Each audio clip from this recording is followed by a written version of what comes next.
ನಾನು ಮಲ್ಲೇವಾಡದಿಂದ ಬರ್ತೀನಿ. ಇಲ್ಲಿ ಗೌರ್ಮೆಂಟ್ PU ಕಾಲೇಜಲ್ಲಿ ಓದ್ತಿದ್ದೀನಿ. ನಮ್ಮ ಅಪ್ಪನ ಹೆಸರು ಅಶೋಕ್, ನಮ್ಮ ಅಮ್ಮನ ಹೆಸರು ಸುಮಾ. ನಮ್ಮ ಅಪ್ಪ ಏನಂದರೆ ಆಟೋ ಓಡಿಸ್ತಾರೆ. ನಮ್ಮ ಮಗ ನನ್ನ ಥರ ಕಷ್ಟಪಡಬಾರ್ದು ಅಂತ ಚೆನ್ನಾಗಿ ಓದಿಸ್ತಾರೆ. ಏನೋ ಓದಲಿಲ್ಲ ಅಂತಂದ್ರು ಬೈತಾರೆ. ಆದರೂ ನಾನು ಬೇಜಾರು ಮಾಡ್ಕೊಳ್ಳಲ್ಲ. ಒಂದೊಂದ್ಸಲಿ ಕೋಪ ಬರ್ತದೆ, ಏನಕ್ಕೆ ಹಿಂಗೆ ಬೈತಾರೆ ಅಂತ ನನಗೆ ಅನಿಸ್ತದೆ. ನಾನು ಒಳ್ಳೆ ಬುದ್ಧಿ ಕಲೀಲಿ ಅಂತ ಚೆನ್ನಾಗಿ ಓದಲಿ ಅಂತ ಬೈತಾರೆ. ಆದರೂ ನಾವು ಒಂದೊಂದ್ಸಲಿ ಕೇಳಲ್ಲ. ಅದೇ ನಾವೇನು ನಿರ್ಧಾರ ಮಾಡಿರ್ತೀವಿ ಅದನ್ನೇ ನಿರ್ಧಾರ ಮಾಡಿರ್ತೀವಿ. ಒಂದೊಂದ್ಸಲಿ ಒಬ್ಬನೇ ಇದ್ದಾಗ ಅನ್ನಿಸ್ತದೆ ನನಗೆ ಹಿಂಗೆ ಬೈದ್ರಲ್ಲ, ಆದರೂ ನಾನು ಕೇಳಲ್ಲ ಮಾತು ಅಂತ ನನಗೆ ತುಂಬ ಬೇಜಾರಾಗ್ತಿದೆ.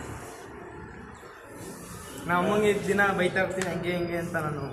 ಆದರೂ ನಮ್ಮ ಅಮ್ಮ ಬೇಜಾರು ಮಾಡ್ಕೊಳ್ಳಲ್ಲ. ಒಂದ್ಸಲಿ ಹೇಳ್ತಾರೆ, ಹಿಂಗೆ ನೀನು ಎಲ್ಲ ಆಡ್ಕೊಳ್ಳೋಕೆ ಮುಂದೆ ಚೆನ್ನಾಗಿ ಬೆಳಿಬೇಕು ನೀನು ಅಂತ ಹೇಳ್ತಾ ಇರ್ತಾರೆ ಯಾವಾಗಲೂ. ಅದಕ್ಕೆ ತಾಯಿ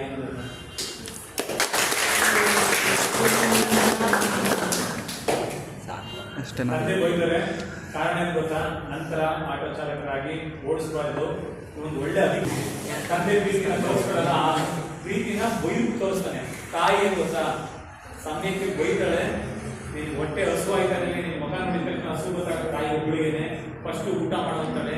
ಅಪ್ಪ ಏನೇ ಬೈಕೊಳ್ಳಿ ಎಲ್ಲರ ಮುಂದೆ ಚೆನ್ನಾಗಿರು, ಸಂಬಂಧಿಕರ ಮುಂದೆ ಡಿಗ್ರೇಡ್ ಆಗ್ಬೇಡ, ಸಂಬಂಧಿಕರ ಮುಂದೆ ಕುಗ್ಬೇಡ, ಚೆನ್ನಾಗಿರು ಅಂತ. ನೀನು ತಂದೆ ತಾಯಿಗೆ ಥ್ಯಾಂಕ್ಸ್ ಹೇಳ್ತೀಯ?